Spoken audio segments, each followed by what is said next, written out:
Podcast, the bi-weekly-ish podcast brought to you by Open Letter. I'm Chad Post from Open Letter Books, joined as always by Tom Roberge from Riff Raff.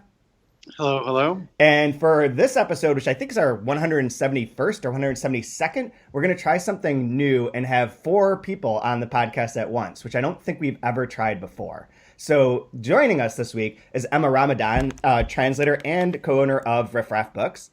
Hi. And Anastasia Nicholas, a PhD student here at the University of Rochester, who is also a poet and the poetry editor for Open Letter Books.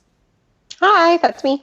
And Anastasia's been on the 2-month review a few times, so if you listen to that, you're going to recognize her voice. But I thought it'd be cool to have everyone on so we could talk about a range of different things from the Alta conference that took place last week and leading into talking about poetry and translation, since it's something that we don't do enough of on the podcast, in part because of my ignorance and Tom's semi-ignorance.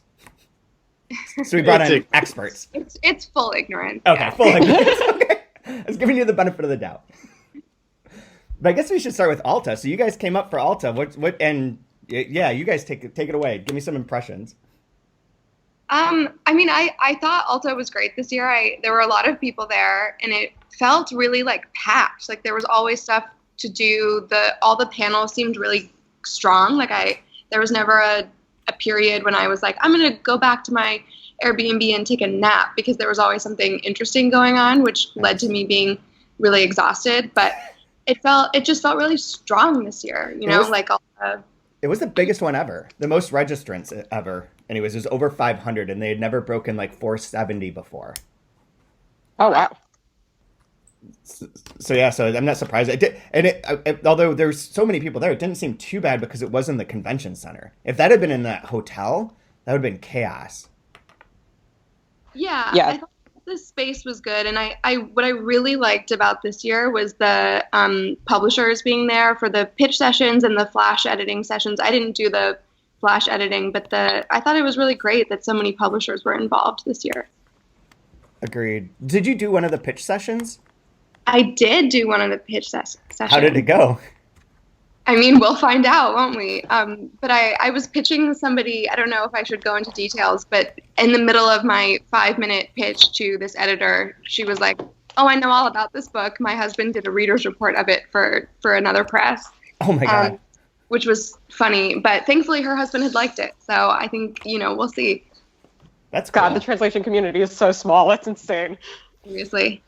Yeah, very, very small. I did the pitch sessions as the editor, listening to them, and I think I want to do a session next year on how best to pitch to publishers and tips to give people before, the day before they do those, just to help some people out. 'Cause some people were not good at it, which nobody is. Everyone's pretty bad at pitching initially, but a lot of people were really nervous and didn't I don't think they knew what to expect or what to do. And I think it would be benefit to have some sort of something, either a panel or even a webinar hosted on Alta's website that kind of gives people what things you'd be looking for and what things are useful to mention. For example, I had multiple pitches in which they didn't name the how long the book was or when it came out until I asked them after their first 3 minutes of explaining why they loved this book to translate, which is fine. But there's certain crucial pieces of information that would be helpful to frame up front. And I think that it might benefit everyone if they had a little bit of practice or guidance or something. Yeah, I think putting something online beforehand would be helpful for everyone. But it is you're kind of rushed in an assembly line, and you have 5 minutes, and the person before you inevitably is taking much longer, and it takes you a minute to sit down and stop sweating, and it is really nerve-wracking, and it's never not going to be nerve-wracking, but I do think it would be helpful to have somebody, whether that be you or someone else, have a guideline of here are the things you need to hit in those 5 minutes that you have. Yeah, absolutely. They did say for the thing next year, they're thinking of even doing it with as a workshop with people being able to pitch to each other before they do it officially to the publishers, which could be fun. I can imagine that being fun. I don't know. I'm sick of doing pitches myself though. So I feel like that. I don't know that it needs to be an entire workshop, because that takes away from a panel you could be going to, and it's already feels. I will tell you, we're not doing 3 contract panels again, so there are 2 slots that are open. Right. I do think the professional development panels are super helpful in a way. like it's all fun and games to, go to Alta and go to a panel on, like, one of my favorite panels I went to was on translating noise. But like that had no practical, no practical like use for my day-to-day life as a translator, and it's good to have a balance of like interesting panels that are kind of more abstract, and then the concrete, like, hey, here's how to make your pitches stronger when you pitch publishers in an email. Here's how to negotiate your contracts properly. Here's how to do like the things that actually matter, because we're not getting that education anywhere else, and Alta feels like the place where it should happen, and I don't know that it's ever happened in as much force as it did this year. And even though having 3 panels on contract negotiations that were kind of like monopolized your time if you went to all 3, it was a bit much. And I'm glad to know that they'll be, dispersing them via video now for everyone who missed them and for the future. But I do think that kind of thing like is super helpful. And I was really glad to see it at Alta. Yeah, we always try to put together the professional lines that if you follow that a lot of those don't overlap, so you can go to a number. If you just want to do like a professional track or a first, like a emerging translator that needs to know X, Y, or Z practical information, you should be able to go to every one of those panels without having to skip one, that they don't contrast with each other. And you try to put in as many as possible. Sometimes they're in there, they're written in to be that, but then they become something else. Which happens more frequently than because someone can't make it or whatever, and you just sort of evolve the panels so they get a little bit less strict. But yeah, that has been like a determined focus with the conference committee of trying to increase those exact panels that you're talking about. Yeah, I really like that, and I really like the publisher presence, even just like not specifically in the pitch sessions, but just knowing that publishers were around and being able to go to lunch with some people and like that's really important for translators who don't live in New York and like don't see these editors very often. Or like I got to meet the woman from World Editions, which for me was like great because I really like World Editions, but you can't just like email them via their website if you want to pitch them something. They don't have a way to do that as a translator, and you have to like know somebody who can put you in touch, or you have to run into them at an open letter gala at Alta in order to make a connection. And that was really helpful for me because I had something I really wanted to pitch her, but had no way to contact her before I met her at your party. That's amazing. Yeah, they're great. Yeah. They're really great. I didn't realize that because I think because they're part of consortium, I've known them for a while. Like once they started opening their New York office, and even before that, I knew the person who ran it before. I never even looked at that part of their website. But that's very interesting and true. That if you don't have that encounter, then you're not going to be able to know how to contact them. Right. I mean, that happens to me all the time where like I want to pitch somebody and I go on their website and they don't take, cold submissions, and there's no email on their website. And, maybe I don't feel comfortable like contacting a translator who's worked with them and asking them to put me in touch. Yeah. And it becomes this thing where like if you don't live in New York and you're not rubbing shoulders with these editors, you kind of feel like you're on the outside, and having them at Alta and being able to interact with them in that way is like just really crucial for a lot of people. Yeah, absolutely. I thought it was interesting that when we did our editors roundtable, because they always have 2 editors panels, one for journals and one for publishers. And so frequently it's like the same publishers who are usually there, that usually come every year, regardless of being asked or not. And frequently those panels have become sort of contentious about like how long it takes publishers to respond, or like what kind of royalties you're going to give, and like more of that kind of animosity. And this time it was the first time that all 4 panelists had never been to Alta before for the editors. So it was like a whole new thing, and nobody was like, there was no kind of critical like animosity or anything like that. It was all very, very, very like positive. And that seems like a huge change in Alta's culture from like 2012, the last time we had the conference here as like a starting date, or 2010 when it was in Pasadena, and there's like they tried to fire the new president after the initial member meeting. Like that sort of like angry, like disgruntlement, that sort of has shifted, and there's a lot more positivity at the conference, and a lot more people that seem more collegial than even before. Not that they weren't, but now it feels a little stronger, and a little less like everyone's like ramped up. Yeah, this was my first Alta, and I think the thing, I don't have a comparison in terms of past Altas, but I do because I've been to AWP a bunch, because of Poetryland, and because I'm an academic, and I've been to a lot of academic panel conferences, I was so shocked at generally just how warm Alta felt. Even a panel like the Editors Roundtable that could have been contentious just wasn't. And even when there was like a very memorable moment when somebody stood up at the end and was kind of saying like, nobody on the panel has really talked about poetry. That's okay. I don't expect anyone to. It's a smaller market. But would anybody have any suggestions about how to submit poetry, et cetera, et cetera, et cetera? And I was just so amazed that this was a more established translator, somebody who totally could have been like angry and persnickety if they wanted to be, and just very kindly and respectfully asked a question. And I was just really really impressed at how often that was the case, that like kindness really came first most of the time throughout the conference. Yeah. One notable exception. Yeah. I will say also, for some reason, my panel on translating footnotes got really heated, but I think that was just because it was the last panel of the conference, and people were like, I don't know, maybe in a fired up place more so than at other times of the conference. But yeah, I agree that I think it was like very positive and very warm, and I was at the Editors Roundtable too, and that was so helpful. And I don't know if that happens. Does that happen every year at Alta? Yeah, the Editors Roundtable. Yeah. Okay. It takes different forms sometimes, because for a while it was just the same thing over and over, sort of like when we had the how to review translations panel, which became kind of redundant. And so I try and liven it up in ways, or alter it. But this year it was just straightforward because no one had ever been there. Yeah. But yeah, that was so. Yeah, I thought overall it went well. I was surprised at the number of people who didn't complain about being in Rochester when it was snowing, which is what I was expecting. But how was the translation and bookselling panel that Tom and Chad, you were both on? Tom, your turn. I mean, I was on it. You were hosting. So what did you think about what we said and how everyone responded? I thought it was fine. Like I tried this year, aside from the focus on open letter books panel, which was like a real not about open letter and became very much like a last minute sort of thing because nobody that was going to be on it could make it. And so that got really altered and into a weird place. And the other panels that I was on, I just tried not to talk like at all because I was supposed to be the moderator, and I figured it would be best to just moderate.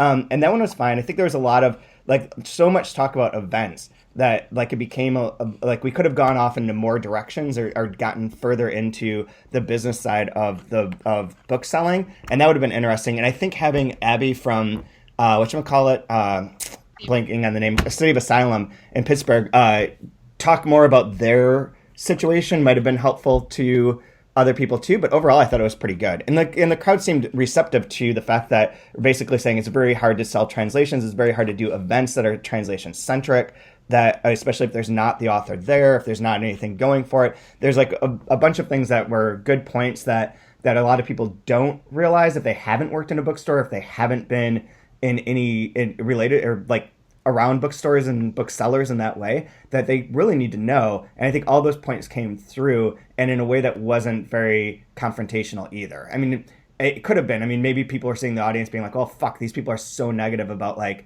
doing these things. I wish it weren't that. But nobody was like upset about like the stores not carrying more translations or anything like that. Right. I mean, I tried to shift it away from the discussion of events at some point. I was like, this is like one tiny aspect of the life of a book. Like the idea of having one event where 20 people show up is like a blip on the radar of like that book's life overall. And so I didn't want it to become all about events. And I will say, like having Abby there from City of Asylum, it's like I felt so negative because of her just like positive outlook on their series, but they just do something so very different than most bookstores. They have a whole organization behind them doing one specific thing that is very closely related to translation, and so all of their events are sort of geared that way. And they're in a big market, like all of these things where I was just like, we can't do that. And it's nothing against the books. It's just my customers are not her, like, I almost treat it a little bit as like a museum. She has like museum goers. We have customers, right? And they're two very different audiences, and I just can't do what all the translators would like us to do in terms of events.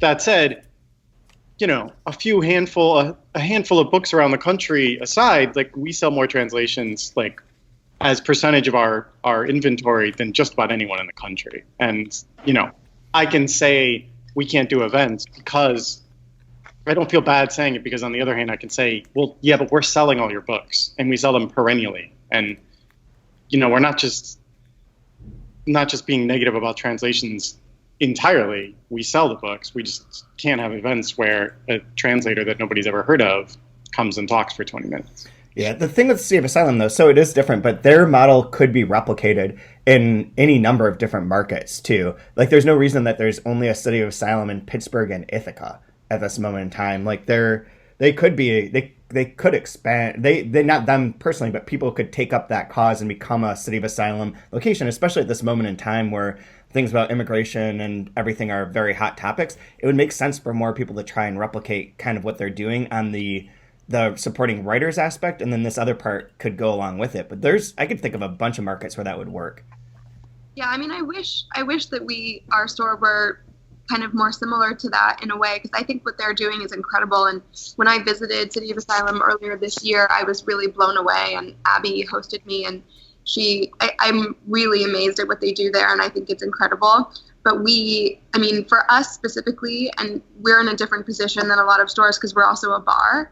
For us, and I'm sure Tom said this on the panel, but if we do an event for any book, whether it be translation or not, and less than 10 or like less than 20 people show up, we're actually losing money, because it could have been open for the bar that night. We would have gotten more business with just doing bar stuff than chasing away bar customers with an event with very poor turnout. So we have to be really careful, because our margins are so slim, and we literally can't afford to have a low turnout event. Whereas with other stores, like, it doesn't really matter how many people show up to the event, or like, it doesn't really hurt them so much if like 10 people versus 30 people show up. Obviously it's better for them if 30 people show up and buy books, but for us, we literally can't afford it. And I would rather have the bar here and then be able to sell whatever books we want and be able to promote translations in that way, but have to be more choosy with events than be a regular bookstore that does whatever events we want, but then we have to be more choosy about what we stock to please more customers. You know what I mean? Yeah. Also, City of Asylum took two very dedicated human beings who worked for 15 years raising money and creating the culture around supporting the writers in exile, and the store in that space came after 12 years of them doing that. So you need the right people in the right situation to want to dedicate their lives to that sort of nonprofit activity for anything like that to ever happen. It's not like you can just open it up and be we're going to have this now. It's much more complicated. Yeah, and I'm so glad that they exist too, and I hope that they do. I hope that people do take up that model and it can expand. Yeah, absolutely. So do you want to talk about poetry and translation? Can I rant about one thing really quickly? Oh yeah, sure, go for it. I know Tom usually rants, and you usually rant. I'm saving my rants for the end. I feel well, this is related to Alta though. Oh, okay. Okay, and I know that you're gonna push back against this, and that's fine, and I want to hear your pushback. But I was, as someone who works at an independent bookstore, was a little surprised and frustrated at how big a presence Amazon had at Alta this year.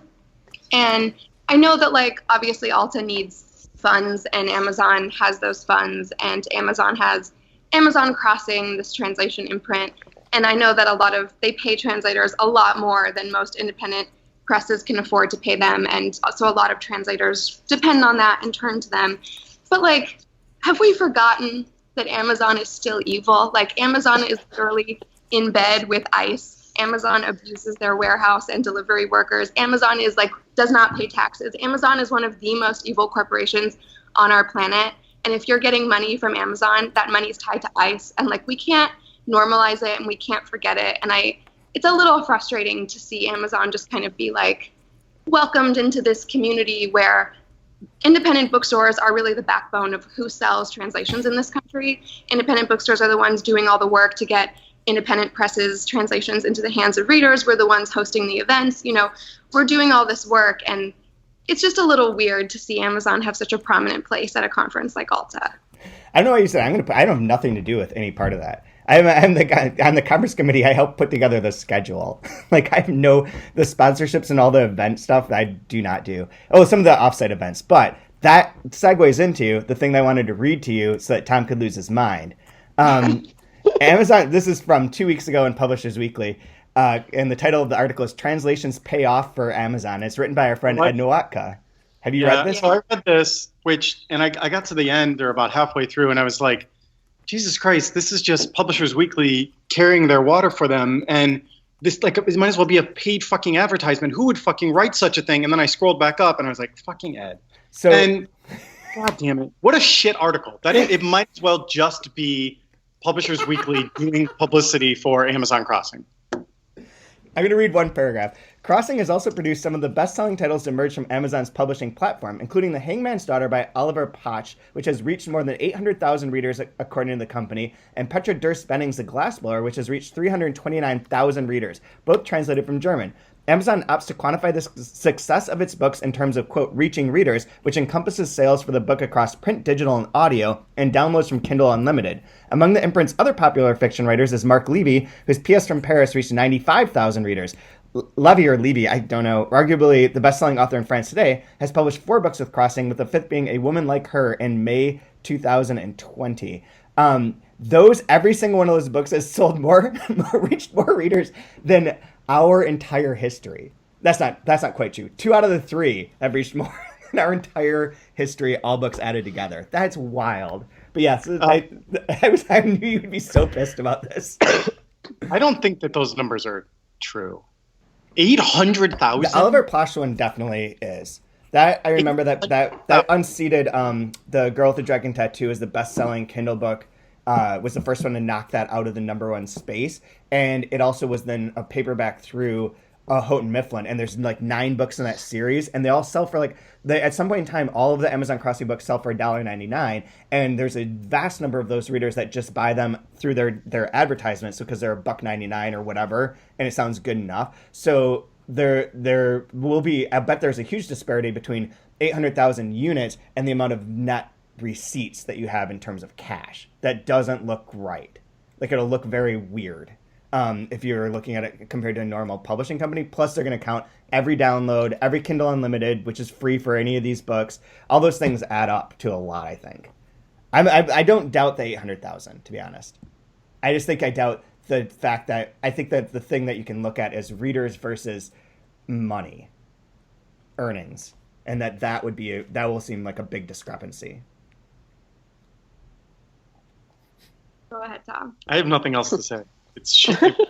Publishers Weekly should not be doing this work. That's all I want to say. No one should be doing this work. I mean, it's very frustrating to me how quickly we normalize evil behavior. And like, I have nothing against Gabby, the editor at Amazon Crossing. I have nothing against the individual translators who depend on that money and need that money. But like, we need to decide what we're about and what we stand for in like all levels and all aspects of our lives. And like, I am not fucking about Amazon.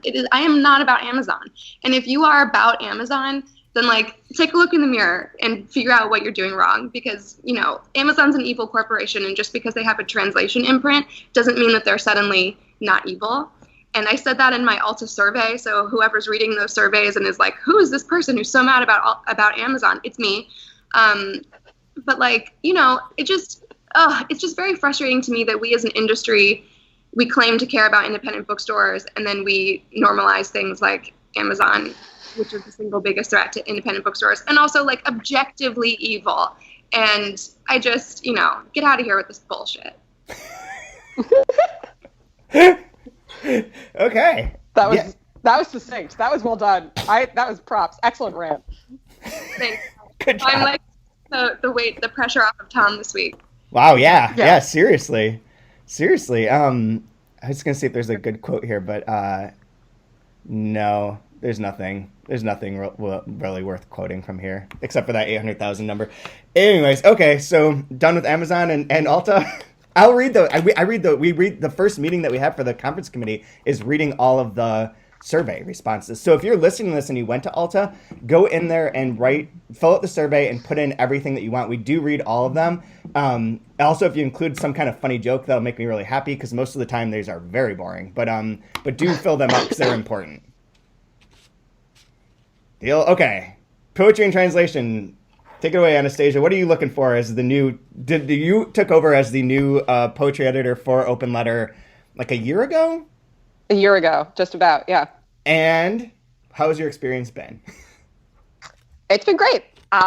It's awesome working with Chad and Anthony and Kaya, and it's been great reading everybody's submissions. But one of the other fun things is reminding people at conferences that Open Letter has always published poetry. Because our fiction list is so strong, and because Chad rants about fiction so often, sometimes people get so wrapped up in all of our cool fiction stuff that they forget that we have a poetry book every year, at least one, sometimes two.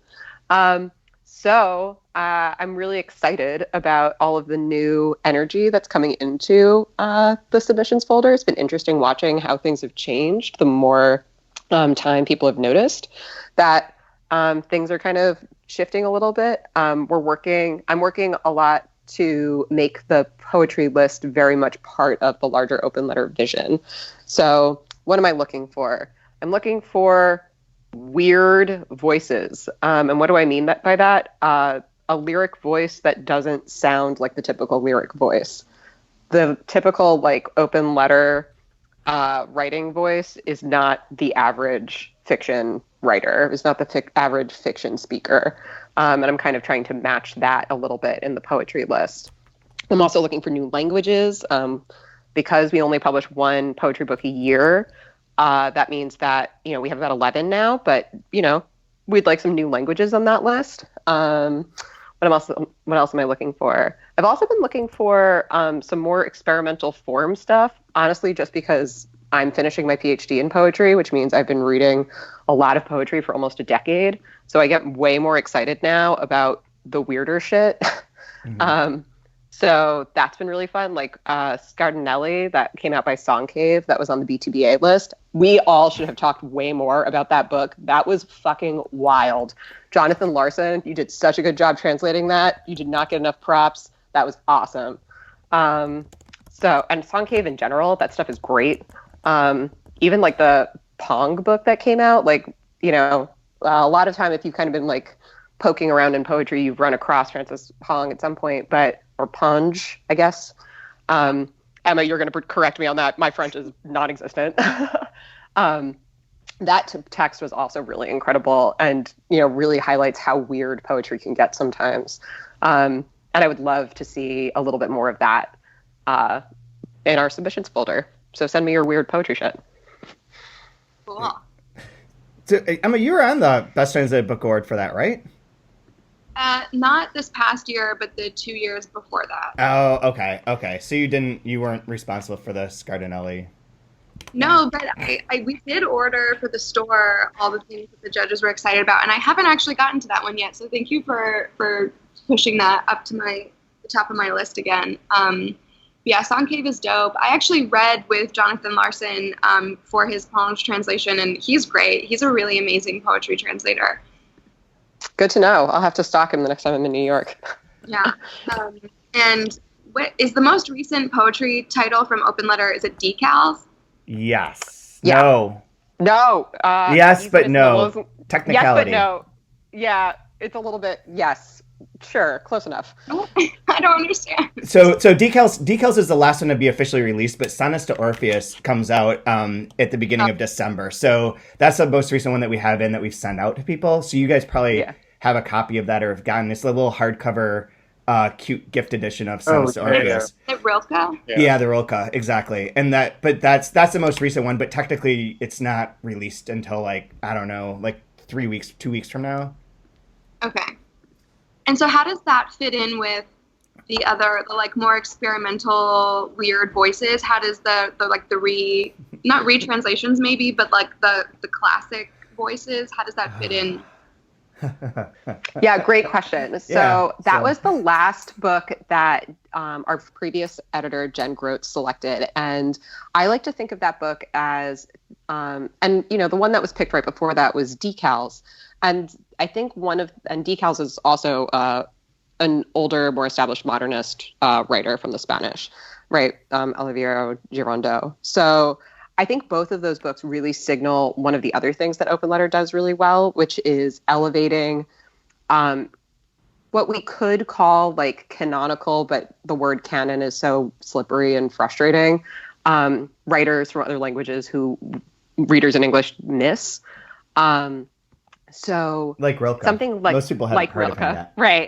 right? Most people haven't heard of the Rilke. So I think the way I think of Rilke being retranslated and being republished is kind of like a nod to a more established literature and translation tradition that kind of like ties up what Jen was really after, which was like kind of really solidifying the fact that poetry and translation is here to stay. It's something that we want to read. Rilke is so key to that tradition, is so important, and is such a good example of a poet in translation who we kind of forget is in translation because he's so part of the English poetry tradition at this point, English language poetry tradition at this point. So I like to think of that as kind of the like good crowning achievement from Jen's tenure at the press when she did such a good job really establishing it, the poetry series. And then that kind of gives us a good foundation to launch into weirder places now that I get to make some choices. Also, her focus on the Rilke was on the translation itself by Christiane Marx, and Christiane Marx is only the second female to ever publish a translation of Rilke. Yeah. So there's some historical significance to that too, I suppose. And I think she's the first native German speaker to have translated Rilke and have it published here. There's some other, that might be like a fun fact that's not a fun fact because it has like 9 qualifications, but there's something in there. I can't remember what the exact bit of it is. I don't remember that, but yeah, it is a really unique translation and a really unique approach to Sonnets to Orpheus. So it's worth checking out just because, if you're a Rilke fan, like you're going to see it's a completely different approach to the text. If you like exclamation marks, you will love this translation of Sonnets to Orpheus. Gosh. That's the extent of my knowledge of poetry. Not true. Have you acquired anything yet that you're really excited about that's coming out soonish? We are in the process of acquiring my first choice, so we will see. I don't think we can say anything yet. Okay. I'll just wait. I have a question for you then, Emma. So you read a lot of poetry and translation. Are there things that you've noticed of trends that are happening now or that are more current, or what's your kind of read on the whole landscape of poetry and translation? Because it is, there's a good number of stuff that's coming out, but still it's like 100, 120 books a year. That's relatively reasonable amount that I wonder if you can make some generalizations about. Oh gosh. I don't know that I have generalizations to make, except that I will say, I think there is a lot, what's really fun about the poetry in translation as opposed to the fiction that we are getting in translation. There's a lot of like really interesting experimental fiction in translation, but a lot of time I feel there's a lot of pressure on both presses and translators of fiction to like justify why we're pitching this particular fiction writer. Like, are they a prize winner? Are they important? Are they like maybe going to win a prize in the US?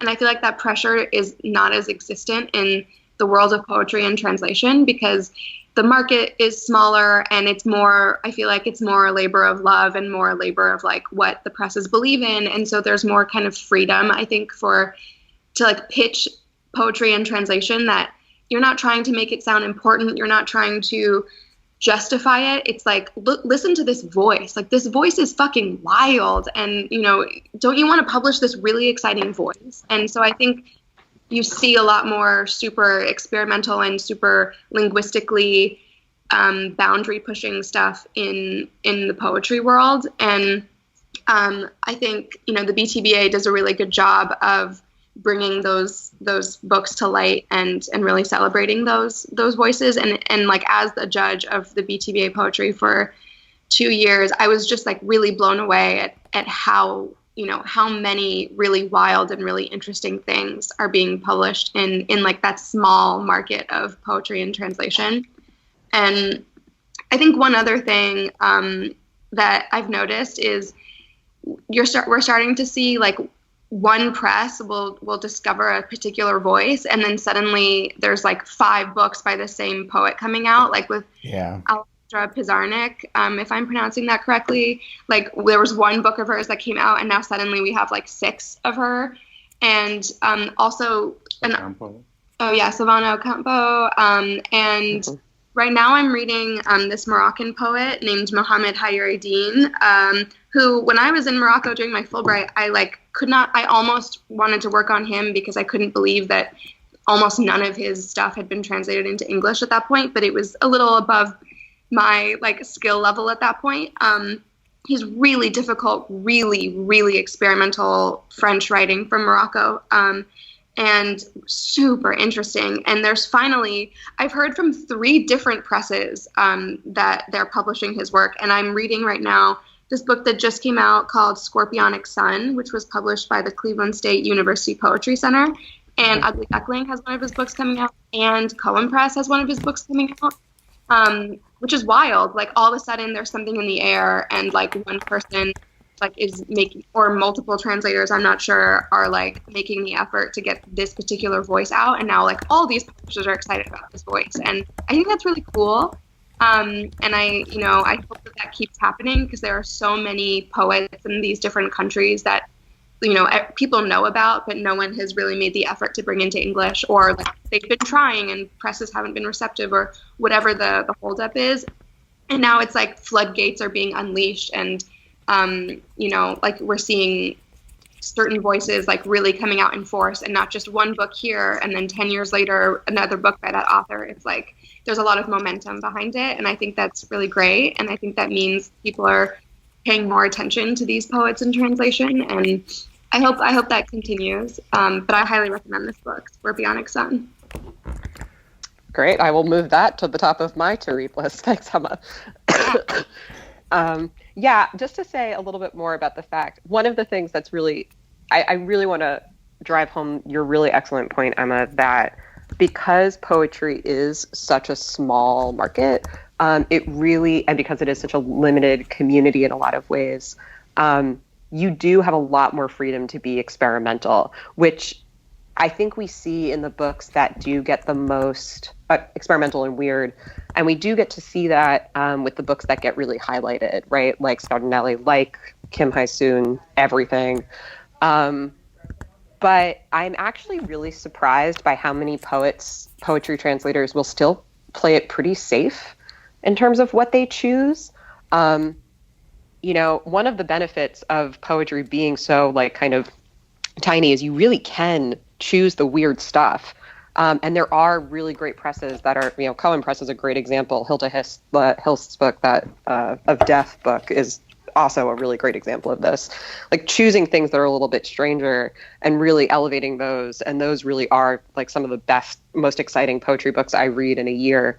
But I'm still surprised at how many poetry translators will kind of talk to me about feeling nervous about pitching something that's a little bit more out there and choosing something that sounds more like, quote, capital T, capital P, like capital V, the poetry voice, that just kind of sounds like a poem rather than a particularly, like a very specific speaker that's coming out of a particular collection of poems.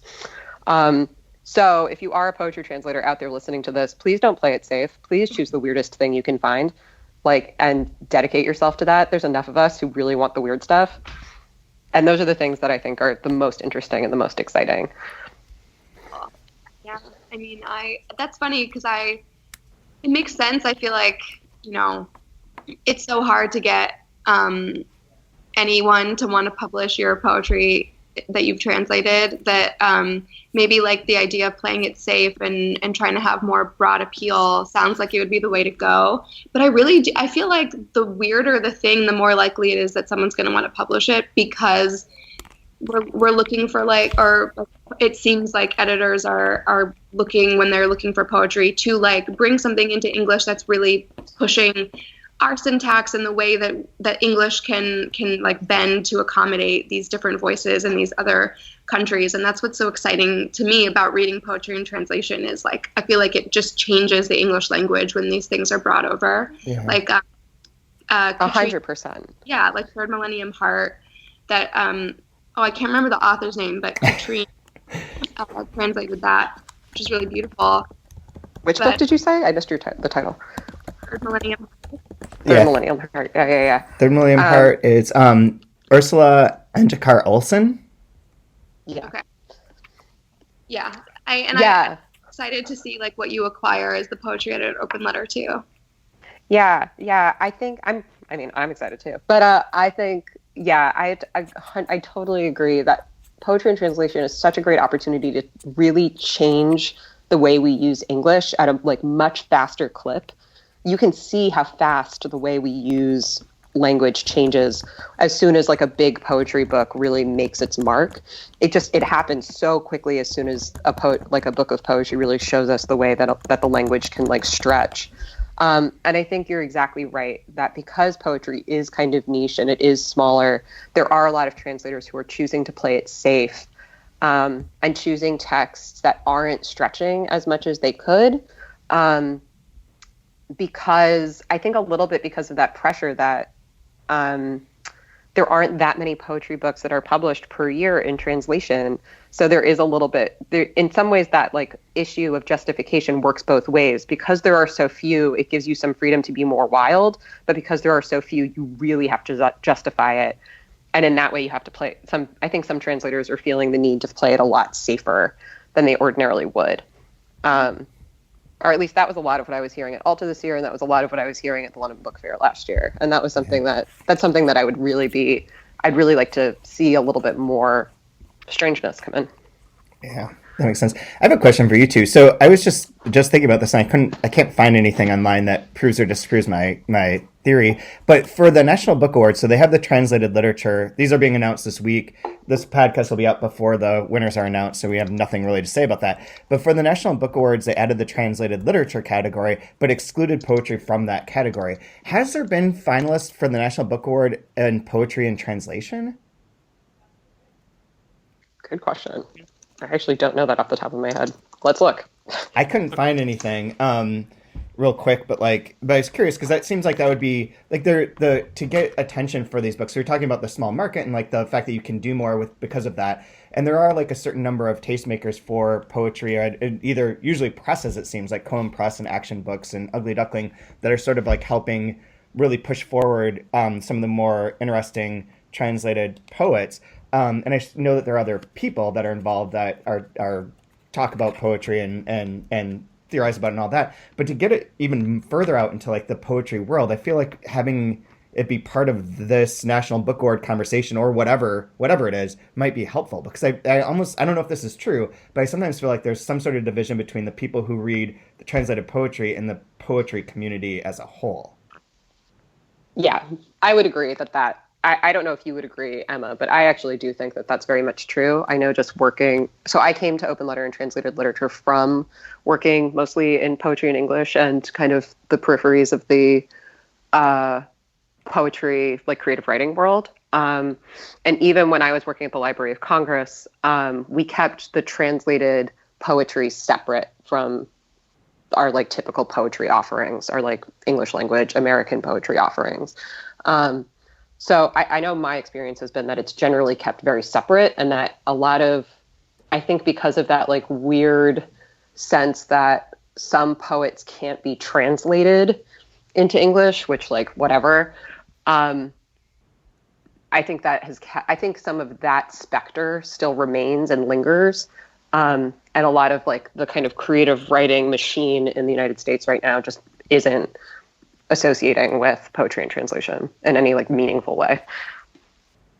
I think that's probably right. I think there are like people like you or people like, the BTBA judges for poetry who are kind of straddling the lines and really understand the value to their own practice or like to the American poetry scene of reading poetry in translation and like what that can bring to our entire like poetry scene.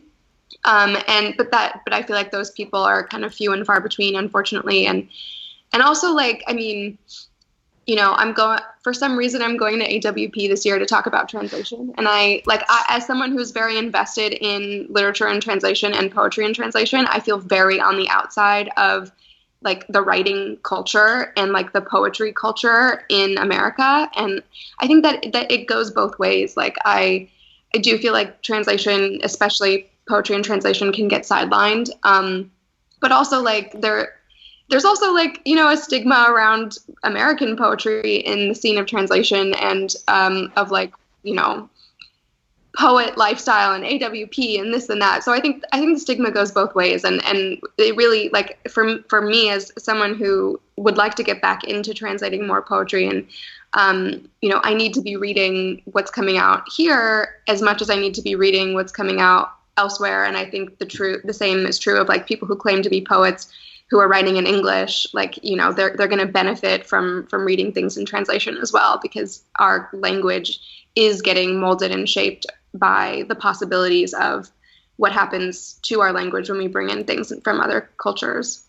Mm-hmm. Absolutely. Yeah. It's probably an obvious and dumb thing to say, but that famous quote of poetry is what's lost in translation probably does not help this situation at all. And like the internalization of that and the endless repetitions of it are really damaging. Yeah. Yeah, exactly. And I think that's kind of what I was pointing to, Chad, that I think some of that kind of like clings to things when poets, American poets, like people who are part of like the AWP, MFA machine, start kind of talking about poetry and translation. It's just like, that feels like a bit of an excuse. But yeah. I do really, Emma, your point that to translate poetry for an American poetry audience, you do need to be a little bit more aware of what the American poetry scene is doing. It is like pretty robust right now and it's pretty active. So reading just poetry and translation in its little silo and not kind of communicating with what's been popular and what's kind of moving the conversation forward in the American poetry market more generally is a bit problematic also. And I will say, just to trot back 1 second, that one of the things I've noticed is that when talking to translators or looking through my submissions, is I'm not seeing, it's very clear when I've seen a translator who is reading poetry in English and when I'm seeing a translator who's not. And that, for better or worse, that works sometimes. For better or worse, it can cut both ways, whether that's a strength of that translator or not. Yeah, I think that's a really good point. And I think the more that the two communities can kind of meld together and like benefit from each other, the better, the stronger that both sides of the community are going to be. And I do think it's great that Alta is having like more of a presence at AWP. Yeah. Like that's the reason why I'm going, is because I'm on this Alta panel thing. And I think that's really important, is for like, American poets to be coming to Alta and for translators to be going to AWP and like for that mixing to be happening. Yeah, absolutely. Agreed.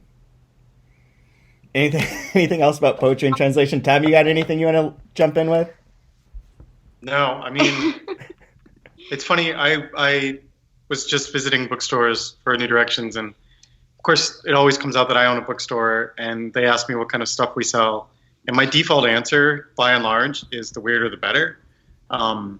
So it's odd that Emma would say that in terms of what should be published in translation. In terms of poetry, is like the weirder the better. It's definitely an outlook. I think that the American, a larger than people anticipate segment of American readers, and this is fiction, nonfiction, poetry, all of them, are looking for things that are just different and not the same shit that you see in every bookstore or that's advertised on Amazon's homepage. I know when I go to every bookstore I go to, I am just looking for the weird little things that I will have never seen before. I mean, it's hard because I own a store and go through every fucking catalog and have seen just about everything. But the stores where you can find those stuff, to me, are the best stores. And there are more people like me out there, that's for sure. And readers publishers who publish this thing are never going to get rich, but they will definitely find their readers. Yeah. Yep, absolutely. So, I don't know, anything, want to move on to a little minor rant? Minor rant, go. Do you guys see this LitHub 10 best translated novels of the decade list? Yes. I saw a photo You saw a photo. of the books stacked up. So Oh, yeah, you refused to even go to the website, which is for the best. Yeah, so LitHub, because they're dedicated to all lists all the time, are doing best all things related to the end of the decade, so 2010 through 2019, which Anthony and I were debating the semantics of before, because I feel like the 10 should be the end of the previous decade, not the beginning of the new decade, since you count from 1, not from 0, but doesn't matter, all irrelevant. So they've gone around and like went to their editors and remembered books that would fit these categories of like best short story collections, best poetry collections, best memoirs, best essay collections from the decade, and they did translated books, most of which we thought were more recent. So there is like a recency bias in their overall list, but for their top 10, they tried to include one, I guess, from each year, but did not. There's doubling up on a number of years in here, and it's all pretty boring. I mean, I saw one book on that list that I won't name that I actually happen to be very fond of, but it literally just came out last month, and how can you put something like that into context of like best book of the decade when it's literally just come out? I don't know. For me, the recency bias in that list is like a little troubling, because I feel like I don't know how to judge something in the context of the decade when it came out a month ago. But yeah, I don't know. Why not just call it LitHub staff's favorite books of the decade? Why is that? Yeah. The best translated books. You're talking about an honorable mention book, in fact, or an also ran, because they have 10 books and then 10 also rans. Dissenting opinions. But you're talking about the Barefoot Woman, correct? No, I'm not. Oh. I'm talking about something else. What else came out recently? Hang on. Am I thinking of a different... You might be thinking of a different list. Okay, because here's the ones. It's going to be my hot take on these. Jenny Ippenbeck's Visitation, pretty good. Not best of the decade. My Brilliant Friend by Ferrante, sure, that was a huge cultural moment. Maria Ndiaye's Three Strong Women, sure, that makes sense. Sound of Things Falling by Vasquez is a terrible book. It's just garbage, like MFA garbage book. Does not deserve to be here. Ika Karnawian's Beauty is a Wound, I know you like, Tom. I really don't like, because there's a scene in which they fuck a woman retarded by raping her, and that scene is so offensively bad that I do not like this book. Magda Zasbo's The Door, great. Also older than the decade if you count when it was first translated, but doesn't matter. Han King's The Vegetarian, no thank you. Flights by Tokarczuk, of course it'll be there, fine. Frankenstein in Baghdad, that book is also very bad and poorly written. And then Shen Sui's Love in the New Millennium, totally fine. That's my take on these 10 books, but they're just 10 random books. They're just 10 books. These are not the best books of the decade. These are just, I could print out the fucking translation database of everything that came out that was a novel from that, throw darts, and end up with an equally valid list. It's the books that people talked about, right? It's like, it's not particularly interesting because it's the same books that we've been hearing about for the past however long. Yeah, LitHub is nothing if not repetitive. You're right. I am thinking of not even in Dissenting Opinions. It's like one of the honorable mention books. I know that list at the end, I think, is really funny, right? A selection of other books. So there's an honorable mention list at the end of the list. And it says a selection of other books that we seriously considered for both lists, just to be extra about it and because decisions are hard. And then there's like, what, another 30 there? Like so at that point, it's like... They basically made no decisions. Yep. Right. At that point, it's like, okay, like now I'm just mad that you didn't just list every book that was published between 2010 and now. Like at that point, just come on. I'm 99% sure that these are just the books that they could remember, that they read in translation, that they just remembered. That kept coming up in the conversation, like Flights and whatever, like all of these things that, sure, like, you know, my opinion might be different than someone else's opinion on these books, but like they are the books that were in the machine. They are the books that, you know, got the most attention, and so they're on the top of your brain. And I'd love to see a list that didn't just, you know, throw back up at me all the things that I've already been hearing about nonstop for the past 5 years. Convenience store woman. Right. I mean, we have a lot of customers that really like that book. I haven't read it myself. It's our book club book in the store next month, so I'll form an opinion on it then. But I don't know.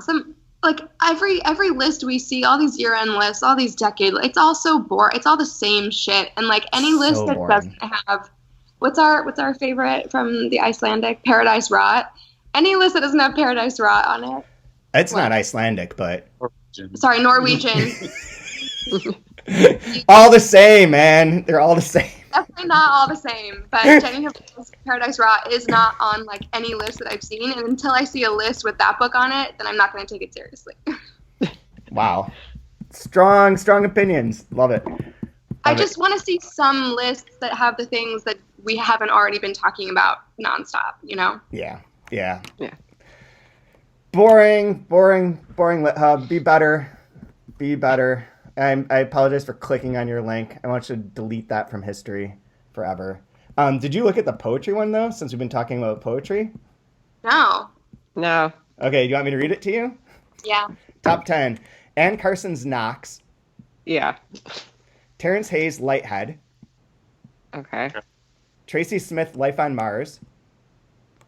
Okay. Natalie Diaz, When My Brother Was an Aztec. Natasha, is it Trethewey?